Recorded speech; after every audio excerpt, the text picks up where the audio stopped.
Assalamualaikum warahmatullahi wabarakatuh. Sebelumnya, kami dari kelompok 6 ingin mempresentasikan hasil dari diskusi kami mengenai pengambilan keputusan etis praktis. Sebelumnya, perkenalkan, nama saya Dita Putri Widianti dengan NIM 2023-12122 dan rekan saya Nur Fadilah dengan NIM 2023-12135.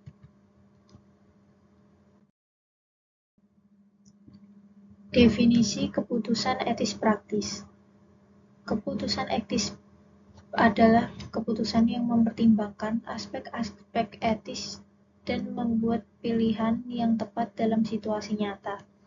Ini melibatkan mempertimbangkan konsekuensi, hak dan kewajiban kesetaraan, dan motivasi atau kebijakan yang diharapkan. Jadi, pengambilan keputusan etis praktis adalah proses membuat keputusan yang mempertimbangkan konsekuensi, hak dan kewajiban, kesetaraan, dan motivasi yang diharapkan untuk menghasilkan keputusan yang etis dan bertanggung jawab. Pada kerangka kerja pengambilan keputusan etis, sebuah keputusan dianggap etis atau benar dengan melihat yang pertama konsekuensi atau kekayaan yang dibuat dalam hal keuntungan bersih atau biaya. Yang kedua adalah hak dan kewajiban yang terkena dampak. Yang ketiga adalah kesetaraan yang dilibatkan. Yang keempat adalah motivasi atau kebijakan yang diharapkan.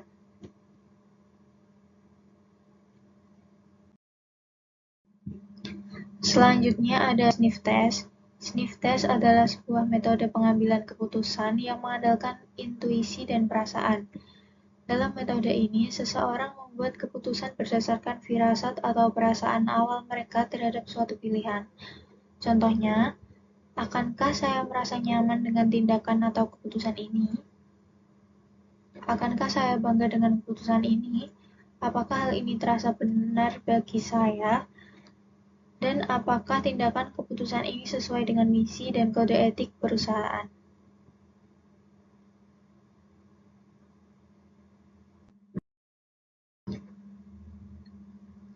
Selanjutnya adalah aturan praktis umum.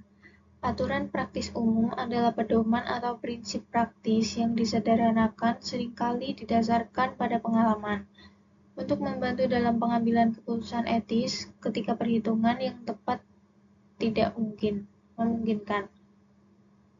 Beberapa aturan praktis umum meliputi: yang pertama ada HT, itu apakah opsi ini menimbulkan kerugian atau bahaya yang paling kecil dibandingkan alternatif lain. Yang kedua atau defensibility test, yaitu bisakah saya mempertahankan pilihan saya di hadapan komite sepeda, komite kongres, atau orang tua saya. Tiga ada reversibility test, yaitu apakah saya akan tetap menganggap pilihan ini baik jika saya berada di posisi pihak yang dirugikan oleh keputusan tersebut. Yang keempat ada virtue test, yaitu karakter seperti apa yang akan terbentuk jika saya sering memilih opsi ini. Dan yang terakhir ada professional test, apa pendapat komite ketika profesi saya tentang opsi ini. Selanjutnya ada kepentingan dasar para pemangku kepentingan. Adanya kepentingan dasar digunakan untuk memfokuskan analisis dan pengambilan keputusan pada dimensi etika seperti kesejahteraan, yaitu keputusan yang diusulkan akan menghasilkan lebih banyak keuntungan daripada kerugian atau biaya. Selanjutnya ada keadilan, yaitu distribusi dari manfaat dan beban harus berimbang. Selanjutnya ada hak. Keputusan yang diambil tidak boleh melanggar hak pemangku kepentingan dan pembuat keputusan. Dan yang terakhir ada sifat kebajikan, yaitu keputusan harus menunjukkan kebajikan seperti yang diharapkan. Selanjutnya ada pendekatan filosofis. Terdapat beberapa pendekatan filosofis yang dapat digunakan dalam analisis dampak pemangku kepentingan. Yang pertama ada utilitarianisme, yaitu memaksimalkan kebahagiaan dan kesejahteraan bagi semua pemangku kepentingan. Yang kedua ada deontologi, yaitu berfokus pada kewajiban dan hak moral individu. Yang ketiga ada keadilan, yaitu distribusi manfaat dan beban secara adil dan merata. Selanjutnya ada analisis dampak pemangku kepentingan. Analisis dampak pemangku kepentingan atau stakeholder impact analysis adalah proses untuk mengidentifikasi dan menilai dampak suatu keputusan atau tindakan terhadap semua pemangku kepentingan. Proses ini melibatkan beberapa langkah. Yang pertama ada identifikasi pemangku kepentingan, yaitu siapa saja yang terlibat. Yang kedua ada penilaian dampak, yaitu seberapa besar dampaknya. Yang ketiga ada mitigasi dampak negatif, yaitu mengurangi dampak buruk. Dan yang keempat ada implementasi dan monitoring, yaitu melaksanakan strategi dan memantau hasilnya untuk memastikan hasil yang bertanggung jawab dan berkelanjutan. Selanjutnya yaitu modifikasi pendekatan tradisional dampak pemangku kepentingan. Yang pertama ada pendekatan berbasis partisipasi. Ini melibatkan pelibatan langsung para pemangku kepentingan dalam mengidentifikasi, menilai dan mengelola dampak sehingga meningkatkan akurasi dan akuntabilitas analisis. Yang kedua ada pendekatan berbasis kerangka kerja multidimensi, yaitu memperluas cakupan analisis dari hanya dampak ekonomi atau politik menjadi kerangka kerja yang mempertimbangkan dimensi sosial, lingkungan, dan etika. Yang ketiga ada pendekatan berbasis teknologi, yaitu memanfaatkan alat dan platform digital seperti sistem informasi geografis atau SIG, analisis data besar atau big data atau media sosial untuk mengumpulkan data, memetakan jaringan pemangku kepentingan, dan memvisualisasikan dampak secara lebih efisien dan dinamis. Yang keempat ada pendekatan berbasis nilai berkelanjutan, yaitu pendekatan ini memprioritaskan dampak jangka panjang dan penciptaan nilai bersama atau share value bagi masyarakat dan lingkungan, bukan hanya keuntungan finansial jangka pendek. Yang kelima ada pendekatan berbasis resiliensi, yaitu menekankan pada kemampuan sistem, baik komunitas, ekosistem, maupun organisasi, untuk beradaptasi, menyerap, dan pulih dari guncangan atau tekanan terkait dampak proyek. Analisis ini membantu mengidentifikasi kerentanan dan membangun strategi mitigasi yang lebih kuat. Slide selanjutnya yaitu permasalahan lain dalam pengambilan keputusan etis. Yang pertama ada masalah bersama terkait penggunaan sumber daya bersama yang berlebihan. Yang kedua, kesulitan menggambarkan aksi yang lebih etis seperti karena kompleksitas, ketidakpastian, atau kelumpuhan keputusan. Yang terakhir, kekeliruan umum dalam pengambilan keputusan etis seperti mengikuti budaya perusahaan tidak etis, hanya fokus pada legalitas atau salah menafsirkan harapan publik, yang semuanya menghambat pilihan yang benar secara moral dan praktis.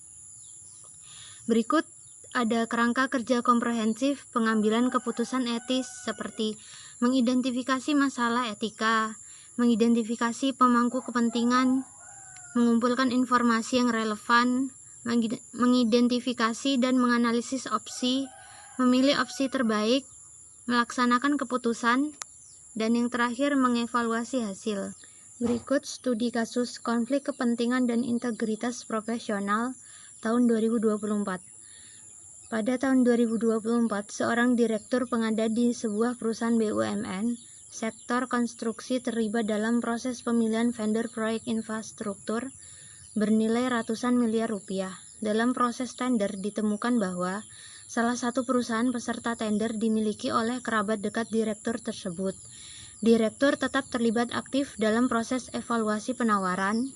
Vendor tersebut akhirnya memenangkan tender meskipun harga dan kualitas tidak paling unggul.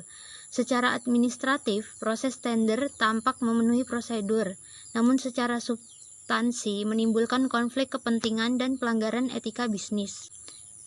Selanjutnya itu temuan, adanya hubungan keluarga antara pengambilan keputusan dan pemenang tender. Yang kedua, dokumen evaluasi menunjukkan penilaian subjektif yang menguntungkan satu pihak. Yang ketiga, tidak adanya pengungkapan konflik kepentingan kepada komite pengadaan.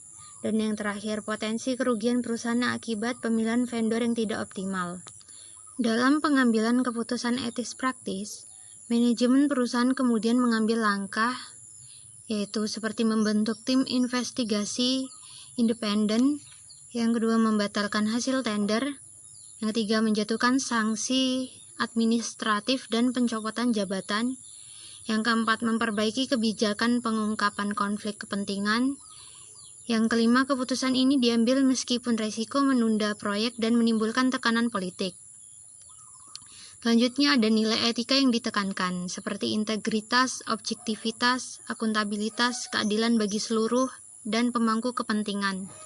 Kesimpulan, yaitu pengambilan keputusan etis praktis adalah proses menentukan tindakan yang benar dengan tidak hanya berpatokan pada aturan dan hukum, tetapi juga pada nilai moral, kejujuran, dan dampak keputusan tersebut bagi orang lain. Dalam praktiknya, seseorang sering dihadapkan pada situasi abu-abu di mana suatu tindakan terlihat sah secara aturan, namun belum tentu etis. Oleh karena itu, keputusan etis menuntut kesadaran, tanggung jawab, dan keberanian untuk memilih apa yang adil dan benar, meskipun keputusan tersebut bisa merugikan diri sendiri atau organisasi dalam jangka pendek, demi menjaga kepercayaan, integritas, dan keberlanjutan jangka panjang. Sekian presentasi dari kelompok kami. Wassalamualaikum warahmatullahi wabarakatuh.